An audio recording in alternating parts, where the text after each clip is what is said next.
वो आखिरी चिट्ठी पार्ट 2। आरव के जाने के बाद सिया की ज़िंदगी जैसे फिर से रुक गई थी। हर सुबह वो लाइब्रेरी जाती, लेकिन अब हर किताब, हर कोना उसे आरव की याद दिलाता था। एक दिन उसने तय किया कि वो अब आगे बढ़ेगी, लेकिन किस्मत को शायद कुछ और ही मंजूर था। उस दिन लाइब्रेरी के पुराने स्टोर रूम की सफाई करते हुए सिया को एक पुरानी डायरी मिली। डायरी खोलते ही उसका दिल तेज तेज धड़कने लगा। पहले ही पन्ने पर लिखा था आरव।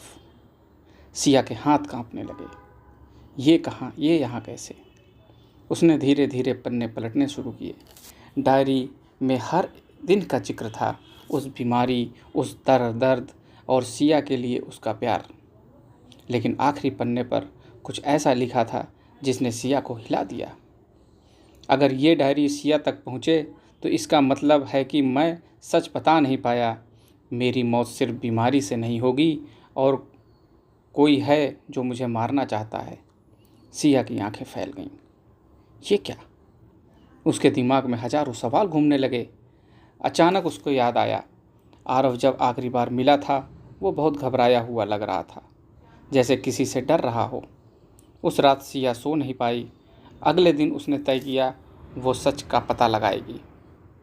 सच की तलाश। सिया आरव के पुराने घर पहुंची। घर अब खाली था, दरवाज़ा आधा टूटा हुआ था। जैसे ही वो अंदर गई उसे अजीब सा एहसास हुआ, जैसे उसे कोई देख रहा हो। अचानक पीछे से आवाज़ आई, तुम्हें यहाँ नहीं आना चाहिए था। सिया ने घबरा कर पीछे देखा। एक अजनबी आदमी खड़ा था। कौन हो तुम? सिया ने डरते हुए पूछा। वो आदमी धीरे धीरे मुस्कुराया। जिस सच को तुम ढूंढ रही हो वो तुम्हारे सोच से कहीं ज़्यादा खतरनाक है। सिया का दिल जोर से धड़कने लगा। आरव के साथ क्या हुआ था? उसने हिम्मत जुटाकर पूछा। आदमी थोड़ा करीब आया और धीमी आवाज़ में बोला, वो एक एक्सीडेंट नहीं था, उसे मारा गया था।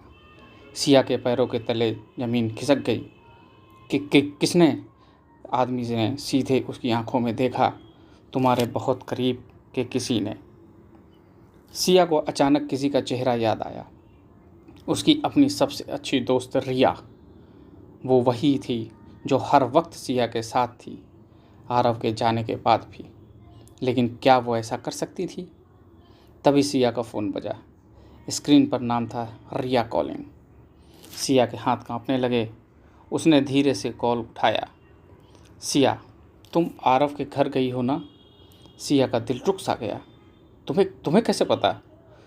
फ़ोन के उस तरफ कुछ सेकंड सन्नाटा रहा। फिर रिया की आवाज़ आई, जो पहले से बिल्कुल अलग थी। क्योंकि मैं वहीं हूँ। सिया ने धीरे धीरे पीछे मुड़कर देखा। दरवाजे पर रिया खड़ी थी। उसकी आंखों में अजीब सी ठंडक थी। आगे क्या होगा? क्या रिया ही असली कातिल है या इसके पीछे कोई और बड़ा राज छुपा है?